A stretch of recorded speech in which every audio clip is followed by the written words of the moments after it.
Welcome back नाज़रीन। हम बात कर रहे हैं अदालती निज़ाम की और सियासी मुदाखलत की। और आज जब ज़फ़र कुरैशी का मामला अदालत के सामने आया तो जो ऑर्डर जिस बेंच में चीफ जस्टिस इफ्तिखार मोहम्मद चौधरी साहब भी थे, उसने ये कहा कि हमने अटॉर्नी जनरल को कहा है कि ये बहुत ग्रेव और सीरियस मैटर है, संजीदा मसला है जिसके अपने नताइज होंगे। और इनको कहा गया कि जो रहमान मलिक के हवाले से कुछ खबरें शाया हुई उसके बारे में मालूम करके बताएं, अदरवाइज जो सुप्रीम कोर्ट है वो किसी रिटायर्ड जज को लगाएगी, जो सुप्रीम कोर्ट का भी हो सकता है और हाई कोर्ट का भी हो सकता है, जो कि इस मैटर को प्रोब करेगा, एविडेंस रिकॉर्ड करेगा और उसके बाद अपनी फाइंडिंग्स देगा। मतीउल्लाह जान साहब, इसका क्या मतलब है? देखिए, इसका मतलब ये है कि बात वही है कि सुप्रीम कोर्ट को अपने ऑर्डर्स पे अमल दरामद के लिए भी रोजाना समाअत करनी पड़ती है। ये वो जज हैं जो फैसले कम दे रहे हैं, अहकामात ज्यादा जारी कर रहे हैं और मिसाली सजाएं नहीं दे रहे। और अब जो रिटायर्ड जज का मामला है, अगर सर्विंग जज सुप्रीम कोर्ट के मामले की तह तक नहीं पहुंच पाए तो कोई रिटायर्ड जज क्या पहुंचेगा? अब ये भी एक सवाल है। अफसरों की, जूनियर अफसरों की, क्लर्कों की ट्रांसफर पोस्टिंग, क्या ये सुप्रीम कोर्ट का काम है? सुप्रीम कोर्ट का काम है वो अपने जजमेंट दे। प्राइम मिनिस्टर को, लॉ मिनिस्टर को, जो सेक्रेटरीज हैं, उनको एक ही हियरिंग में, कंटेम्प्ट में उनको जो है चार्ज करें, प्रोसेस करें, ना कि उनके साथ भावताव करें। Otherwise serious repercussion. ये क्या है? ये क्या ऑप्शन दी जा रही है? ये कोई गवर्नमेंट से मुलाकात की जा रही है? क्या जजेस को इस तरह क्या मतलब है इस बात का? लेकिन गुजारिश ये है, बात ये है, एक ब्लंडर हुई है, कोई शक नहीं। उनको एक चांस दिया गया है कि भाई इसको कितने चांसेस दिए जाएंगे? आई एग्री, लेकिन उसका ऑल राइट। देखो, मैं एक छोटी सी मिसाल दूं, रहमान मलिक को सजा हुई ना, तो क्या हुआ? रात को सदर साहब ने उसकी माफी कर दी। सुन लेना, सुन एक सही डिसीजन आया, प्रेसिडेंट की पावर है, उन्होंने कर दिया। ऑल राइट, देखिए ना। फिर दूसरी बात है, वो एक और डायरेक्टर साहब थे हमारे FIA के थे, जिनको भेज दिया गया और वो जो है उसके सदके में बेशुमार लोगों की और की सजाएं भी माफ कर दी और उसके बाद वो चौथे दिन ठीक है, वो प्रेसिडेंट की पावर्स है, उन्हें तो प्रेसिडेंट ने तो देखे ना फिर जवाब देना है ना उन पावर्स की एक्सरसाइज का। फिर फ्रस्ट्रेट तो हुई है, लेकिन मैं ये कह रहा हूं कि इस सिस्टम को चलने के लिए अगर दानिशमंदी से, मिसाल के तौर पर, खुदा न खासा, अल्लाह ना करे ऐसा हो, क्योंकि हम अब अफोर्ड नहीं करते कोई ऐसी। देखिए 2007 में तो जस्टिस तारिक महमूद साहब आप भी खड़े होते थे इसी कॉन्स्टिट्यूशन एवेन्यू पे और कहते थे हम नया पाकिस्तान बना रहे हैं। ये नया पाकिस्तान बनाया हमने। मैं शर्मिंदा हूं इस बात पर। ये वो नया जिंदगी से जस्टिस साहब बात नहीं चलेगी। हम जो वादे हमने किए, जो कमिटमेंट इस कौम के साथ दी, उसको क्यों नहीं पूरा करते? शर्मिंदगी तो हर कोई आके कह के चला जाता है कि मैं शर्मिंदा हूं, उससे काम नहीं चलता। गुजारिश ये है आपकी बात, लेकिन साथ ही हमारा एक काम था कि हम लोगों को एजुकेट भी करते, हम लोगों को बताते कि किस आदमी की क्या ग्रीवेंस है, उसको कहां जाने। लेकिन उसके बाद हुआ क्या? हम सब तो अपने धंधों में लग गए, ठीक है ना जी। तो फिर तो सारी चीजें वो भूल गई। ये हम सब इस बात में मुजरिम है, मैं मुलजिम भी नहीं कहूंगा, लेकिन खुदा के लिए मुलजिम होने से नहीं होता, कुछ अपने गिल्ट एक्सेप्ट कर ली। करना क्या है?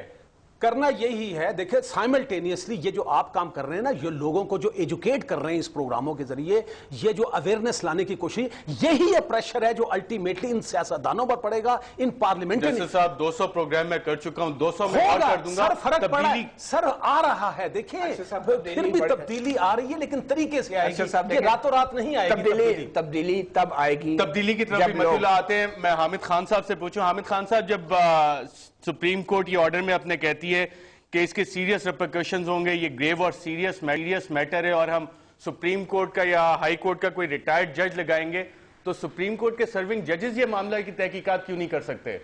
देखिए, जहाँ तक तफ्तीश करने का ताल्लुक है, वो तो अदालत अपना टाइम नहीं निकाल सकती कि तफ्तीश खुद करने बैठ जाए। बेहतर तो यही है कि जो ऑफिसर जिसके ऊपर जो इंटेग्रिटी वाला हो, जिस तरह से इन्होंने समझा कि ज़फ़र कुरैशी जो है वो ऐसा है जो कि मरूफ होने वाला नहीं है वज़ीर आज़म से या सीनियर मिनिस्टर से, तो उसको लगाया जाए। वो इस चीज़ की परवाह किए बगैर कि उसमें किन किन के रिश्तेदार इन्वॉल्व है, किन के बेटे और करीबी रिश्तेदार और सियासतदान इन्वॉल्व है, वो करे। टोटली सेपरेट टेंजेंट पे चल रहा है ना। हम बात कर रहे हैं अदालत उज़्मा के इस हुक्म की कि अटॉर्नी जनरल को हमने बता दिया है कि इसके सीरियस और ग्रेव रिपरकशंस होंगे। इस पे कार्रवाई क्यों नहीं की? क्यों नहीं रहमान मलिक साहब को बुलाया गया, इंटीरियर सेक्रेटरी को बुलाया गया, सेक्रेटरी एस्टेब्लिशमेंट को बुलाया गया कि आके जवाब देंगे ये चीजें कैसे हुई हैं? ज़फ़र कुरैशी से ये सवाल क्यों नहीं पूछे गए कि जनाब ये आपके साथ हुई है, अगर बातें नहीं हुई हैं किसने ये बातें की? कितना टाइम लगता है? अब यहां पर बैठ के एक हाई कोर्ट का या सुप्रीम कोर्ट का रिटायर्ड जज बैठेगा, एविडेंस रिकॉर्ड करेगा, उसके बाद अपनी फाइंडिंग देगा, तब तक तो मामला भूल भी जाएगा लोगों को। और ये पिछले 2-2.5 साल से यही होता आ रहा है। देखिए ना, इसमें दो चीज़ें हैं, मैं क्लियर करना चाहता हूँ। एक तो ये है कि ये जो कंटेम्प्ट की गई है, ये जो फ्लाउट किया गया ऑर्डर, उसके बारे में कार्रवाई ये तो सुप्रीम कोर्ट ने करनी है, वो कोई रिटायर्ड जज नहीं कर सकता। इन्होंने गालबन ये मुनासिब समझा कि कुछ टाइम दिया जाए और लास्ट वार्निंग दी जाए कि इसके सीरियस रेपरकशंस हैं, इसको अभी से करेक्ट कर लो। ये गालबन सुप्रीम कोर्ट ने चाहा कि हम एकदम अभी इंटीरियर मिनिस्टर, इंटीरियर सेक्रेटरी को हॉल अप ना कर लें फॉर कंटेम्प्ट। ये एक उनको मौका दिया गया है। खान साहब, पहले भी सेक्रेटरी एस्टेब्लिशमेंट को सुप्रीम कोर्ट बुलाया जाता रहा है, सेक्रेटरी इंटीरियर को भी बुलाते रहे हैं डिफरेंट केसेस में, लेकिन आज तक जैसे मतीउल्लाह जान कह रहे हैं कोई एक्शन नहीं हुआ, माफी तलाफी और मामला रफा दफा हो जाता है। यही काम तो हमारा जो जिरगा सिस्टम है वो भी यही काम कर रहा है। अदालत उज़्मा का इंसाफ लोग जो कह रहे हैं वो होता हुआ हमें कब नजर आएगा कि हाँ ये हमारी अदालत उज़्मा है, और जफर कुरैशी केस में जिस तरह से मजाक उड़ाया गया है सुप्रीम कोर्ट का, वो आइंदा कोई करने की जुर्रत ना करे। बिल्कुल, मैं ये समझता हूं कि इसमें किसी किस्म की भी नरमी जो है वो अदालत के वकार के मुनाफी होगी, और ये भी जो ढील दी गई है उसके भी असरात जो हैं हो सकता मनफी हों। मैं समझता हूं कि इन हालात में सख्त से सख्त कदम, और जितने भी लोग जिम्मेदार हैं जिन्होंने अदालत के हुक्म का तमस्खुर उठाया, उनके खिलाफ सख्त इक़दाम होने चाहिए, कंटेम्प्ट की प्रोसीडिंग्स होनी चाहिए और उन्हें सजा मिलनी चाहिए।